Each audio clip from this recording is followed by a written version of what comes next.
1 Samuel, capítulo de número 17, verso de número 45, diz: Davi, porém, disse ao filisteu: Tu vens a mim com espada e com lança e com escudo, porém eu venho a ti em nome do Senhor dos exércitos, o Deus dos exércitos de Israel, a quem tens afrontado. Hoje mesmo o Senhor te entregará na minha mão, e ferir-te-ei e te tirarei a cabeça, e os corpos do arraial dos filisteus darei hoje. Mesmo as aves do céu e as bestas da terra, e toda a terra saberá que há Deus em Israel. Normalmente, os mais improváveis são os mais corajosos. Normalmente, os desacreditados são os que arriscam, os que todo mundo diz não vai dar. Parece que isso gera um conflito interno de dizer: ah, é? Então espera para ver.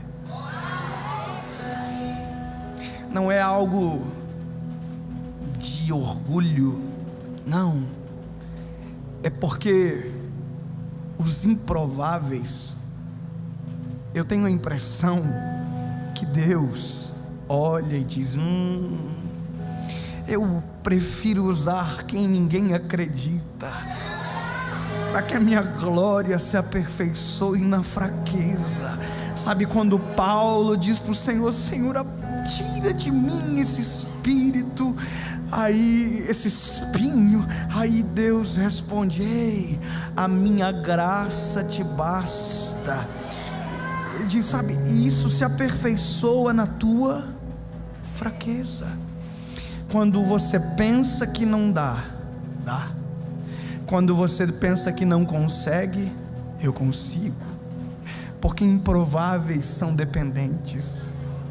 Improváveis compreendem que não há nada que os coloque, que os dê direito, e por isso improváveis creem mais em Deus do que na sua própria força, no seu talento, no seu dom. Porque improváveis pode até que tenha dom, mas não tem o acesso que os prováveis alcançam.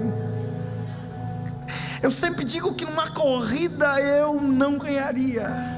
Se fosse para pregar, eu não me escolheria, porque quem eu gosto de ouvir pregar não tem nada a ver com como eu prego.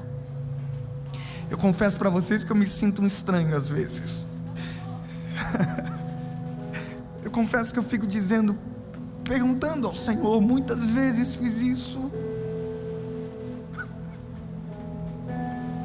tentando entender de Jesus o que foi que Ele viu que eu não consigo enxergar.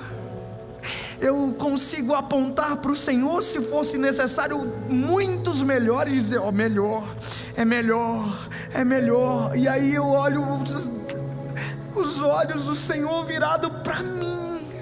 Sabe, quando eu olho para esse menino indo para o campo de batalha, a missão dele está posta: menino, leva a comida para os teus irmãos e volta, porque é o que você fez, é o que você é o que você tem de melhor para oferecer.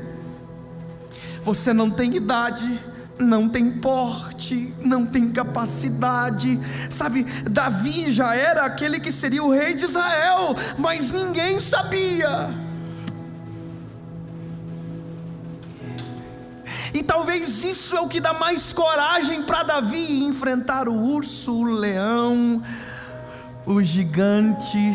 Ele sabe que jamais a palavra de Deus cairia por terra. Não entendeu? pode lutar com o gigante não mataria ele, porque se matasse ele, mataria a palavra de Deus, e não tem nada mais poderosa do que a palavra de Deus. Se Deus diz vai ser rei, vai ser rei. O gigante não impede o propósito. Jezabel um dia disse: ei, Elias vai morrer em 24 horas. Passou 24 horas, não morreu. 48 horas, não morreu. 72 horas, não morreu. 1 mês, não morreu. 2 meses, não morreu. 3 meses, não morreu. 1 ano, não morreu. Elias não morreu. Deus o trasladou aos céus. Ei, nada é oponível à palavra de Deus. E quando a palavra de alguém é contra alguém que Deus escolheu, não dá certo. Alguém viu a história que Elias morreu? Porque Elias foi elevado aos céus. A palavra do homem não se cumpre, a de Deus.